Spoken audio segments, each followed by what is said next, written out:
अस्सलाम वालेकुम ख़ातिन व हज़रात, मैं हूँ इसरार अहमद कसाना।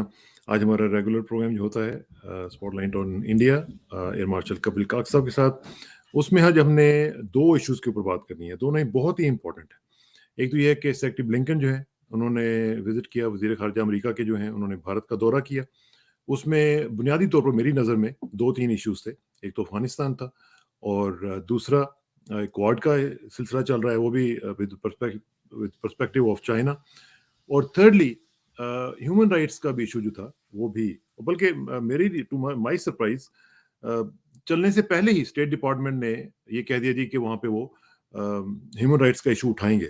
मुझे समझ नहीं आई कि भाई उठाएंगे तो वहाँ पे जाके उठा लें, पहले के उसकी क्या ज़रूरत थी। सेकेंडली जो हमने बात करनी है वो करनी है मिजोरम और आसाम का। वहाँ पे क्लैश हुआ है जिसमें 6 और कुछ लोग कह रहे हैं कि 7 लोग जो हैं पुलिस के वो मारे गए हैं। यानी ये अनप्रेसिडेंटेड है, यानी आपस की स्टेट्स के दरमियान में लड़ाई में ये लोग इतने जो हैं वो घायल हो गए, बहुत सारे 70 से ज़्यादा ज़ख्मी हो गए। तो ये क्या हो रहा है? और इसका ज़ाहिर है कि नॉर्थ ईस्टर्न जो स्टेट्स हैं उनमें मसाइल तो हैं, और ये कोई आज के नहीं है, ये 150 साल पहले से 1876 से लेकर अभी तक ये सिलसिला चल रहा है। 1933 में भी डिमार्केशन हुई थी। तो ये जो सूरत-ए-हाल है ये कहाँ पे लेके जाएगी? और जो यूनियन है उसके लिए कोई खतरा तो नहीं है इसमें? इसका ज़रा तज़िया करेंगे और जाँचने की कोशिश करेंगे एयर मार्शल कपिल काक साहब के साथ कि वो इस बारे में क्या कहते हैं। Good morning sir. मॉर्निंग हजूर, आदाब नाजरीन को भी। Thank you very much, sir. Thank you for your time.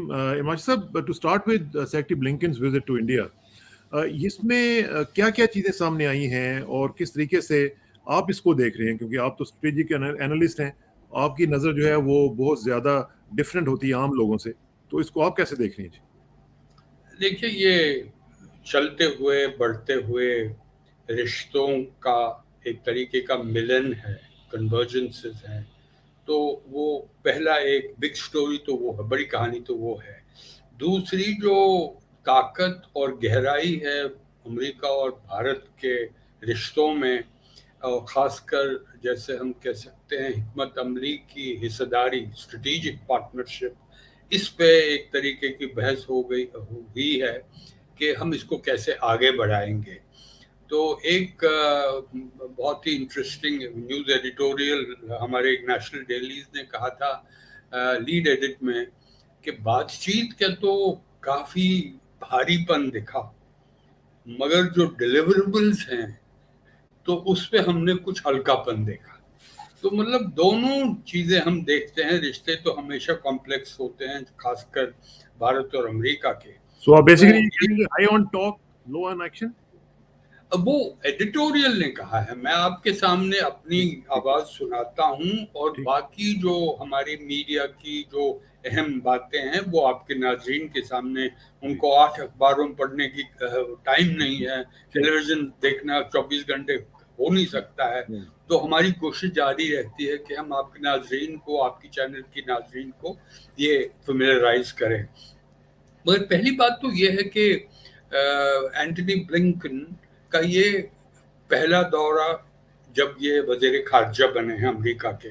उससे पहले 2015 में जो बराक ओबामा सदर थे, उस वक़्त वो नायब ख़ारिजा जी, वज़ीर थे वज़ीर अमेरिका ख़ारिजा। के, तो आए थे। तो मतलब Blinken is familiar with India, और उसकी जो मुलाकात इतने सालों से चलती आ रही है पॉलिसी मेकर्स का, ये एक प्रोसेस का एक और कदम आगे बढ़ने का है। खासकर जैसे मुलाकात आपने बाल जिक्र किया है, हमारे वज़ीर आज़म से मिले, वज़ीर ख़ारिजा से मिले, रेसिप्रोकेटिव विजिट था क्योंकि पहले जयशंकर गए थे अमेरिका, तो ये एक तरीके का वापसी का दौरा है। तीसरी बात जो है, असली बात जो है, जो वर्किंग रिलेशनशिप है, वो तैयारी करने का एक मौका था, क्योंकि आपके नाजरीन जानते हैं, एक तो एक तो पहली बात जो है, क्वाड की समिट होने वाली है वॉशिंगटन में। दूसरी बात जो है वो हमारे वज़ीर आज़म वहाँ जाएंगे और एक तरीके की शिखर वार्ता समिट होगी। मोदी और बाइडेन साहब की पहली बार वो मिलेंगे फेस टू फेस, ये भी बहुत ही अहमियत रखता है। और तीसरा, जो 2+2 आपको नाज़रीन को समझाऊंगा मैं। 2+2 मतलब वजीर खारजा और वजीर दिफा अमेरिका की तरफ से और हमारी तरफ से, ये एक कंस्ट्रक्ट है जिस पे बातचीत होती है, क्योंकि आजकल के आलम में जब हम सूरत हाल देखते हैं, दिफा और खारजा ये दोनों सेक्टर्स मिल के एक तरीके की कौमी सलामती या आलमी सलामती में काफ़ी अहमियत रखते हैं। बट सबसे बड़ी बात जो आपने क्या उसका जिक्र किया है वो ये था कि क्वाड के बारे में, ये क्योंकि क्वाड में आप जानते हैं हमेशा China is the elephant in the room, तो डायरेक्टली चाइना की बात नहीं उठाई। हाँ, जो रूटीन सामान्य तरीके से हम देखते हैं, खुले समंदर होने चाहिए, सी लेन शुड बी ओपन, जो वहाँ पे हवाई स्पेस है दैट शुड बी ओपन, कोई क्लेम नहीं कर सकता है, और एक तरीके से मैरीटाइम सिक्योरिटी जो समुद्री सलामती है उस पर मैंने पहले आपके प्रोग्राम में कहा था। अब फर्क क्वाड में ये है, जब से बाइडेन आए हैं इस कंस्ट्रक्ट को एक्सपैंड किया गया है। आलमी मसले जो हैं, देखिए क्लाइमेट क्राइसिस है, अब कहा जा रहा है कि कम से कम हमारी जो वैक्सीन सिक्योरिटी के लिए जो रॉ मटेरियल की जो जैसे कहते हैं लाइंस हैं वो खुली रहनी चाहिए, क्योंकि रॉ मटेरियल से ही हम पायदारी कर सकते हैं वैक्सीन को। और अब जब हम बात करते हैं आपके नाजरीन के साथ, मेरे ख्याल में आलम अभी महामारी जो कोविड-19 की थी वहां से बाहर नहीं आया है, अभी तक नहीं आया। जब तक सारे आलम के हर आदमी, हर खातून को वैक्सीनेट नहीं किया जाए तब तक ये खतरा मौजूद है। वैसे ही जो क्लाइमेट चेंज का है, आप जानते हैं सारे पश्चिमी इलाकाओं में कितनी फायर्स, वाइल्ड फायर्स चलती आ रही हैं, और कई इलाके में हमारे यहाँ देखे आपने हिमाचल वगैरह में पहाड़ गिर रहे हैं, पत्थर नहीं गिर रहे हैं, पहाड़ गिर रहे हैं। तो ये अगर ये एक आलमी मसला है, आपके चैनल के नाजरीन को ये जानने की काफ़ी ज़रूरत है कि हम शहरी, सारे आलम के शहरी, हमारी क्या रिस्पॉन्सिबिलिटी, हमारा क्या किरदार है कि क्लाइमेट चेंज ऐसा ना हो कि हम जी नहीं सकेंगे, हम बात नहीं कर सकेंगे एक दूसरे से। ये भी है कि उन्होंने, ब्लिंकन साहब ने जवाब नहीं दिया। काफ़ी लोगों ने पूछा क्या आप हिंदुस्तान पे सैंक्शंस लगाएंगे, क्योंकि जो S-400 एयर डिफेंस सिस्टम है वह रूस से हिंदुस्तान आ रहा है अगले कुछ महीनों में, तो क्या करेंगे, उस पर उन्होंने जवाब नहीं दिया।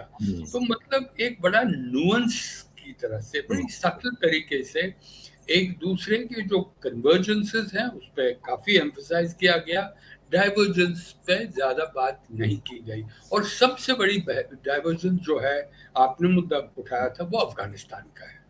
देखिए बात ये है कि इत्तेफाक ये है कि उन्होंने और हमारे लीडरान ने एक चीज तो बिल्कुल आगे लाई है कि कोई जबरदस्ती से, जोर से, यूज ऑफ फोर्स से, तशद्दुद को इस्तेमाल से अफगानिस्तान पे काबू नहीं पाने देंगे, ये पहला।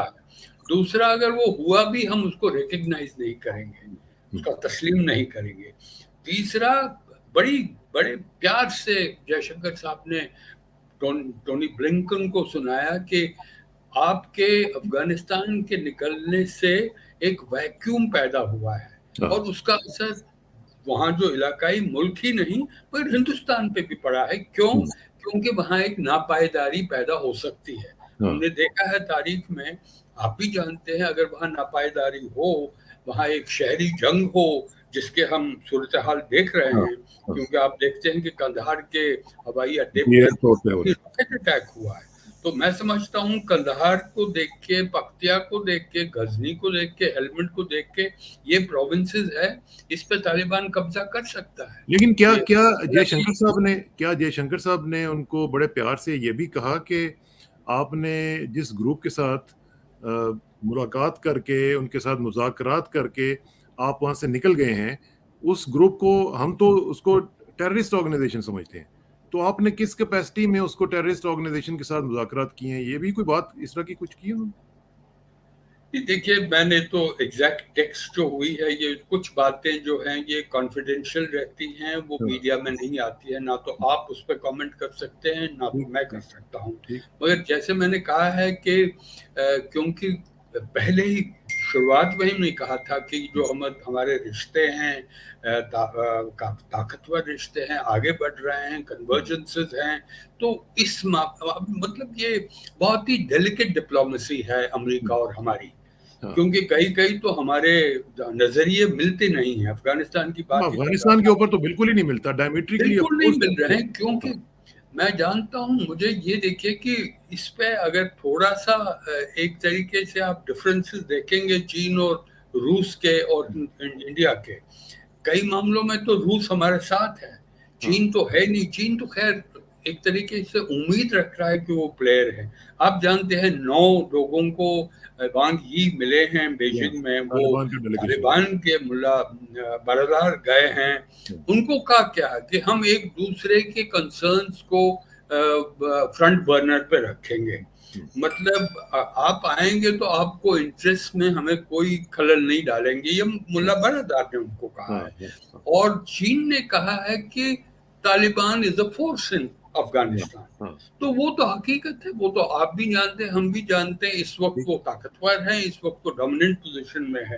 तो अ, मुझे एक जो बहुत ही अहमियत रखता है कि वो नया एक पॉइंट आया है अफगानिस्तान में, वो है कि एक क्वाड उस एरिया का, जी जी जी जी। मरकजी एशिया, जनूबी एशिया, इस पे अमेरिका, उज़्बेकिस्तान, पाकिस्तान। अफगानिस्तान और पाकिस्तान, इस पे इंडिया मौजूद नहीं है। ना, इंडिया तो नहीं है। इंडिया ने कहा है कि ठीक है, आप कर लीजिएगा, क्योंकि एक तरीके से ख्वाब देखे जा रहे हैं कि ताशकंद से कराची तक अब माल और सामान लेके ट्रकें हजारों तादाद में ये होगा।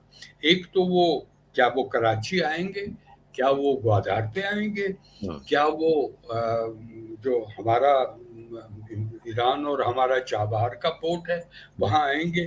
तो ये एक तरीके से हम देखते हैं ना कि दिलचस्प बात है कि एक तो आज का वक्त है, और दूसरा तारीखी वक्त है। आपको याद दिलाना चाहता हूँ आपके नाजरीन को, एक पुराना सिल्क रूट हुआ करता था, एब्सोल्युटली एब्सोल्युटली। उस जो है उसमें, उस सिल्क रूट में कंदहार, उस वक्त तो उसको गंधारा कहा जाता था, हाँ बुद्धिस्ट वक्त हाँ था वहां पे। हाँ, और वो कंदहार था, गजनी था और तर्मेज था, ये बहुत ही बड़ी बड़ी बड़ी पुराना रूट। बड़ी शहर हाँ उस वक्त हाँ, बहुत अहमियत रखते हैं। तो क्या हम देख रहे हैं कि ये कनेक्टिविटी आजकल की स्ट्रेटेजिक आउटलुक में, कनेक्टिविटी इज द थिंग। अगर हाँ, आप कनेक्टिविटी में बिल्कुल। मौजूद होते हैं तो मुल्क आगे बढ़ेगा, अगर नहीं होते हैं तो नहीं बढ़ेगा। तो इसमें तो इसमें एक, इंडिया ने क्या कंसर्न शो किया है, या ये विलिंगनेस शो की है कि आपने हमें भी उसमें डालना चाहिए था, उस स्क्वाड में? नहीं उस पे, उस मीडिया में वो तो कहा होगा नहीं, हाँ मतलब वो अमेरिका भी जानता है, हम भी जानते हैं कि अगर उस स्क्वाड में हिंदुस्तान भी आएगा, जो बायलैटरल इश्यूज हैं इंडिया और पाकिस्तान में, वो उसका एक एक तरीके से शैडो पड़ेगी उस स्क्वाड हाँ, पर। वो फिर नॉन इशू तो बन जाएगा। इंडिया मानता है कि आप देखिए ना, हम्म, आप जानते हैं मेरे से ज्यादा इन मामलों में कि अगर हमारे और पाकिस्तान में इतना तनाव है, इतने टकराव है, इतनी इतनी एक तरह की खराब हालत है हमारे बायलैटरल रिलेशंस की, बट फिर भी हमने डायरेक्टली, इंडिया ने कभी अफगानिस्तान गवर्नमेंट को वो पिछले 20 साल से सरकार हुकूमत करते रहे हैं, कभी डायरेक्टली ऑफेंसिव वेपन्स नहीं दिए हैं। हम्म, हेलीकॉप्टर दिए हैं, कुछ ट्रेनिंग दी है, मगर वहां जाना नहीं चाहते हैं, क्योंकि हम्म, पाकिस्तान जानते हैं कि पाकिस्तान की सेंसिटिविटीज पे हम्म, हमने उनके पैरों पे, we don't want to put our feet on Pakistan feet, hmm, मतलब ये भी एक कंसर्न जारी है। अच्छी बात, अच्छी बात। और सबसे बड़ा जो इसमें मुद्दा आया है, जो हिंदुस्तान के वजीर खारजा ने टोनी ब्लिंकन को कहा है कि एक तो आपको अफगानिस्तान सरकार को हवाई फौज की ताकत देनी है, हम्म, क्योंकि विदाउट एयर पावर तो अफगानिस्तान सरकार को, अशरफ गानी को, और जो इस वक्त वहाँ पे इंतजामियात हैं, तो उनको आप सस्टेन नहीं कर सकते हैं।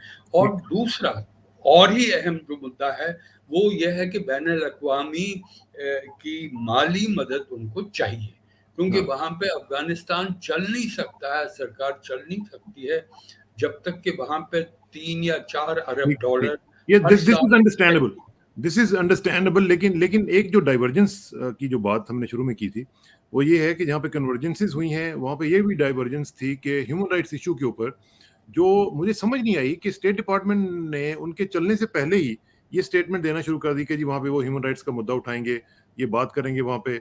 और फिर जाहिर है कि वो जब वहाँ पे आए उन्होंने सिविल सोसाइटी के लोगों से भी मुलाकात की, बल्कि उसमें तो उन्होंने तिब्बत के भी जो नुमाइंदे थे उनसे भी बातचीत की है, तो वो भी चाइना वाज अर्क्ड। जी वो ये अच्छा हुआ मैं ये अभी बात करने वाला था, क्योंकि ये इसकी तैयारी की गई थी।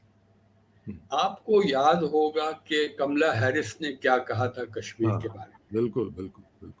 प्रमिंदा जयपाल जो जिससे हमारे वजीर खारजा मिल भी नहीं पाए, मिलना उनको बिल्कुल नाकार, वो काम बातचीत हुई नहीं, क्योंकि जयशंकर साहब ने रिफ्यूज किया कि उनके साथ बात करेंगे, क्योंकि उन्होंने भी उस वक्त ह्यूमन राइट्स का मुद्दा, और उस वक्त तो सदर अमेरिका के ट्रंप थे, बाइडेन नहीं थे। तो मतलब it is a call back time.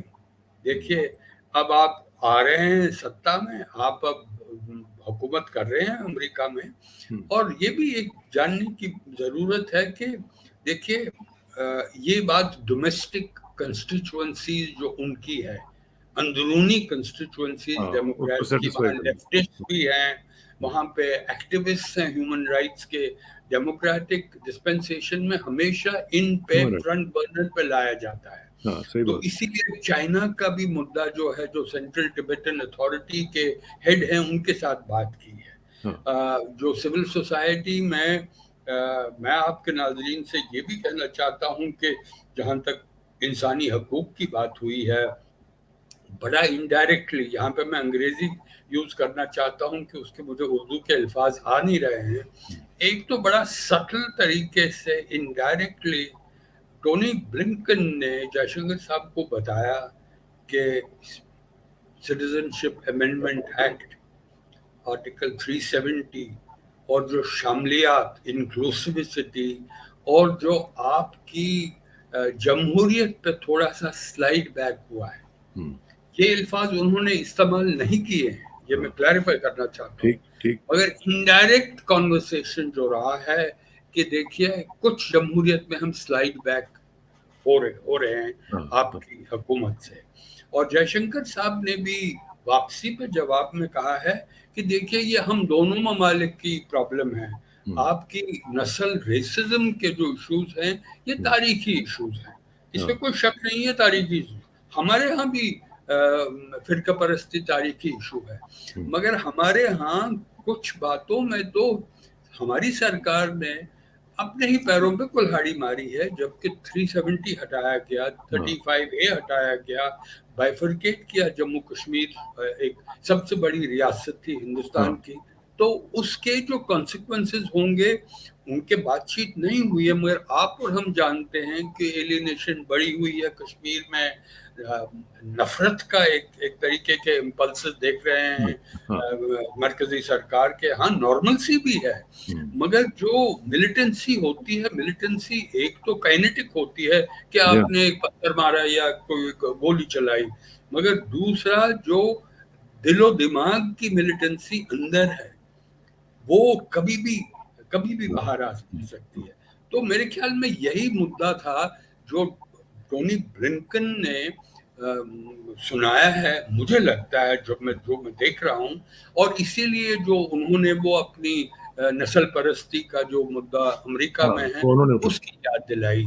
मगर एक लास्ट में ये कहना चाहता हूँ कि एक बड़ा सबसे बड़ा मुद्दा जो था वो इमर्जिंग टेक्नोलॉजीज के बारे में था। ठीक, उभरती तकनीक जो आती है, देखिए ये तो एक मुद्दा उठाया गया कि टेक्नो डेमोक्रेसीज वर्सेस टेक्नो ऑटोक्रेसीज। तो आपके नाजरीन जानेंगे टेक्नो ऑटोक्रेसीज कौन है।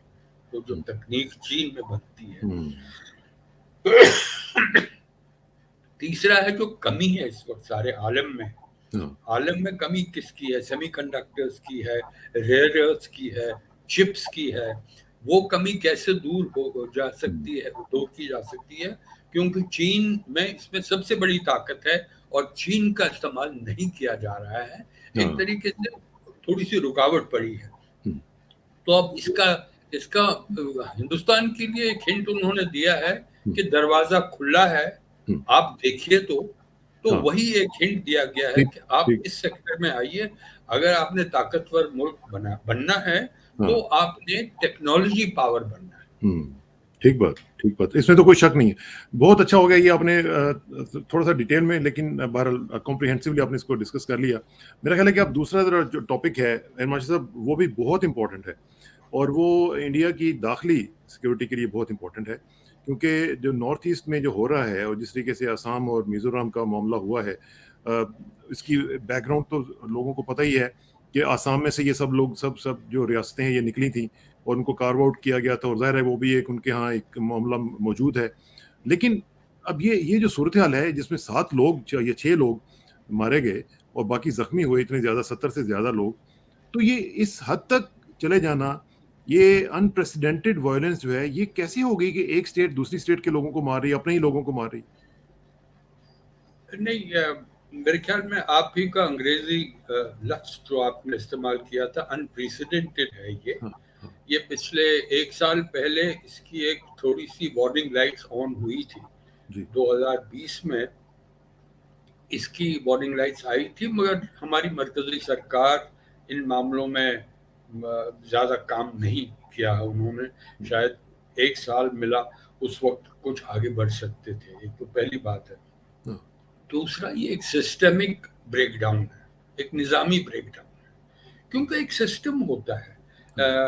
क्योंकि ये जो बॉर्डर्स मिजोरम और असम के हैं, जैसे आपने बिल्कुल सही फरमाया कि ये सारी स्टेट्स जो नॉर्थ ईस्टर्न स्टेट्स है, अरुणाचल को छोड़ के, उसको तो नॉर्थ ईस्टर्न फ्रंटियर एडमिनिस्ट्रेशन कहा जाता था, नीफा, तो उसको छोड़ के सारी नॉर्थ ईस्टर्न स्टेट्स असम से निकली हैं। तो बॉर्डर्स जो हुए हैं वो एक तरीके से तारीख का एक मुद्दा है। ये तारीखी बॉर्डर्स हैं, जो तारीखी और कल्चरल बॉर्डर्स हैं, क्योंकि ट्राइबल एरियाज हमेशा फॉरेस्टेड इलाका जो होते था, पहाड़ियाँ थी, वहाँ पे रहते तो उनको अलग रखते थे, ये ब्रिटिश टाइम से है। और जो प्लेन्स हैं उनको अलग रखते थे। तो इस पे क्या हुआ, जैसे आपने खुद फरमाया कि देखिए, पहले तो 1875 में पहला डेलिनिएशन हुआ था बॉर्डर्स का, ब्रिटिश टाइम्स पे। उस वक्त मिजोरम उस वक्त था नहीं, लुशाई हिल्स कहा जाता था। लुशाई हिल्स कहते थे, और उसके वो जो हुआ था ये बंगाल ईस्टर्न फ्रंटियर रेगुलेशन, जिसको बेफर भी कहते हैं, बिल्कुल 1873 एक्चुअली। जी हाँ, 1873 में उसकी वो एक्ट बना था और 1875 में लाइन ड्रॉ की गई। तो मिजोरम में बिल्कुल उस पे कोई मुश्किल नहीं थी। मगर फिर जब ब्रिटिश टाइम्स पे टी गार्डन्स को एक्सपेंड करने के लिए जमीन चाहिए, ये मुद्दा जो है ये तो जमीन का मुद्दा है।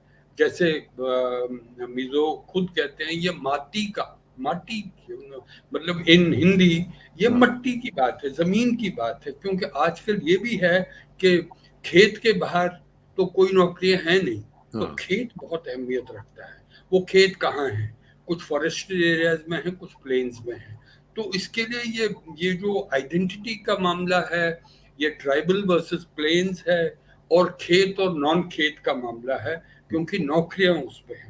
तो इस पे ये बात क्या हुई है कि जब टी एस्टेट्स आगे एक्सपेंशन हुआ है 1933 में, ब्रिटिश ने एक लाइन लगाई थी, वो मीजोस को बिल्कुल उससे सहमियत नहीं थी। तब से 1933 से कोई 100 साल होने लगे हैं। तो उसके बाद जब स्टेट बनी, तब से वो कह रहे हैं कि हमें जो 1875 का जो बाउंड्री है वही, उससे हम सहमत हैं, बाकी कोई बाउंड्री आप ड्रॉ करिए, सहमत बिल्कुल नहीं है। तो ये मीजो और असमीज का ये चलता आ रहा है।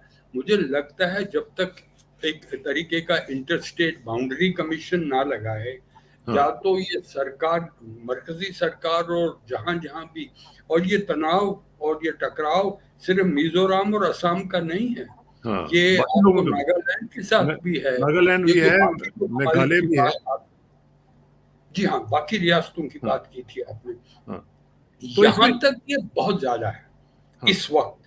और एक हफ्ता से भी ज्यादा हुआ है कि मेरे ख्याल में कल शाम से थोड़ा तनाव कम हुआ है, क्योंकि मरकजी वो भी सरकार तब मेरा ख्याल हमारे, है जब अमित शाह साहब ने इनके चीफ मिनिस्टर्स को बिठाया और जी जी, इनकी बातचीत बिल्कुल हुई। बिल्कुल बिल्कुल, वो आज रिपोर्ट्स भी आई थी हमारे नेशनल डेलीज में, उनकी इंटरवेंशन। अगर वो, मैं कह रहा हूँ कि अमित शाह को अगर इंटरवीन करना था, आज क्यों इंटरवीन हाँ तो करना, पहले वो कर लो। 26 तारीख को क्यों नहीं किया? पूरा हाँ, एक हफ्ता हुआ, 8 दिन हुए हैं। हम्म, उस दिन अगर वो करते, वहां जाते, चीफ मिनिस्टर से बात करते, हाँ, उनको एक दूसरे से मिलवा के एक टेम्पररी एक तरीके का रोल बैक करते, कम से कम स्टैंड ऑफ को कम करते, तो फिर इतना तनाव नहीं बढ़ता। और जैसे आपने खुद ही फरमाया है, 7 लोगों की मौत हुई है, 71 लोग घायल हुए हैं, इंजर्ड हुए हैं।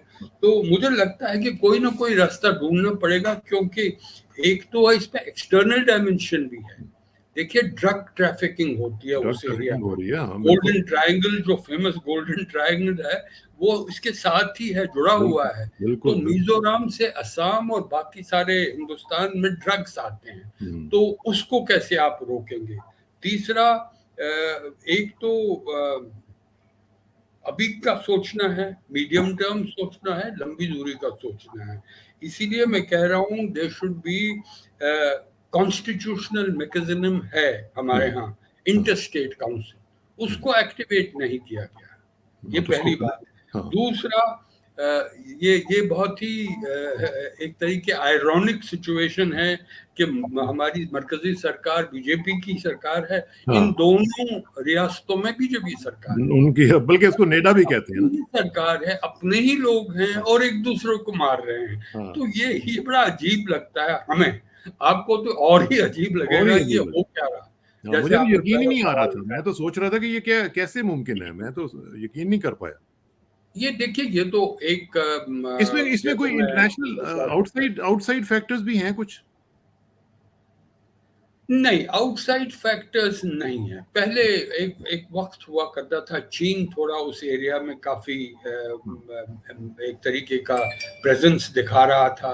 ये हाँ 60 और 70 की बात है, मगर इतने 50 सालों में हमने देखा है कि जो बिल्कुल इनके साथ ममालिक हैं, क्योंकि इसके आर पार ही बिल्कुल म्यांमार आता है ना, तो हाँ, वहां पे बिल्कुल, वो वहां पे भी आप जानते हैं क्या हो रहा है। वो भी है। एक्सटर्नल बात नहीं है, मगर ये है कि देखिए, एक तो कोर्ट मॉनिटर्ड, एक अगले कुछ हफ्तों में, महीनों में, सालों में ये मसला जो नॉर्थ ईस्टर्न स्टेट्स का है, इसको दूर करना है, करना ताकि पड़ेगा। एक तरीके से बरकरार पायदारी रहे। हाँ और ऐसे हादसे जो सारा मुल्क देखता है आजकल, मीडिया ये है कि आपको वियतनाम से वैंकूवर और जोहानिसबर्ग से बिल्कुल, जोराट, सारे हाँ के सारे ममालिक सारी देख रहे हैं ये सारी क्या हो रहा है। एक पता मुल्क चल में रहा 2 रियासतें एक दूसरे को, और नहीं, देखिए ये मशीन गन, लाइट मशीन है। गन्स का हाँ इस्तेमाल, हाँ, ये बहुत पुलिस एक एक रियासत की पुलिस दूसरे रियासत की पुलिस को निशान बना रही है। बहुत तो मेरे भयानक। ख्याल में ये दर्दनाक है। इस, इस, मगर बाउंड्री को एक और, चले, इस हमारे पे एक कुछ बात बहुत करनी। करीब दोस्त थे बीजी वर्गीस, आप जानते होंगे, जी बहुत ही मशहूर जर्नलिस्ट थे हिंदुस्तान के। उन्होंने एक बार एक प्रपोजल दिया था कि उसको फॉलो अप भी किया गया है कि बॉर्डर्स को, ये ये एक सबक हमें ही नहीं है, हिंदुस्तान हाँ के लिए नहीं है, आपके लिए है, पाकिस्तान के लिए है, बाकी ममालिक के लिए है, क्योंकि हाँ, आप जानते हैं पाकिस्तान में भी ट्राइबल एरियाज हैं जी हाँ जी हाँ और जी हाँ, प्लेन्स एरियाज हैं, तो काफी टकराव वहां भी बिल्कुल होता है। बिल्कुल। तो एक जो बाउंड्रीज हैं, उनको एक बाउंड्रीज ऑफ पीस और डेवलपमेंट बनाइए। हाँ वहां पे आईटी पार्क्स रहिए, टूरिज्म बिल्कुल बिल्कुल। डेस्टिनेशंस दिखाइए, ताकि एक बाउंड्री के आर पार जो रियासतें हैं, उनके हाँ लोग हैं, वो स्टेक होल्डर्स बने कि हाँ, ये बाउंड्री जो है, ये बाउंड्री उनको उनको आप एक डिवाइड दूसरे ना से करे। काट ना दीजिए ना, उनको एक दूसरे से मिलने बिल्कुल, दीजिए। हाँ जी। बिल्कुल ठीक। बहुत बहुत शुक्रिया तो इरमाज साहब। Thank you very much for your time ji. ये बहुत इंपॉर्टेंट दोनों इश्यूज थे जिनको आपने टेकअप किया आज, और माशाल्लाह बहुत अच्छे तरीके से थैंक किया। यू वेरी मच, रब्ता थैंक यू रहेगा। Very much thank you very much for your Ikrar साहब। टाइम, और नेक्स्ट वीक इंशाल्लाह मुलाकात होगी जी। Thank you very much. It's always a pleasure to converse with you, क्योंकि थैंक यू। आप तो काम तो आप ज्यादा करते हैं, मैं तो सिर्फ थोड़ा थोड़ा बोलता हूँ, मगर आपकी रिसर्च मेरे से ज्यादा है, इसमें नहीं कोई नहीं, शक बड़ी नहीं। मेहरबानी, बहुत शुक्रिया। I am humbled and thank you very much sir. Thank you. Thank you very much, God bless you.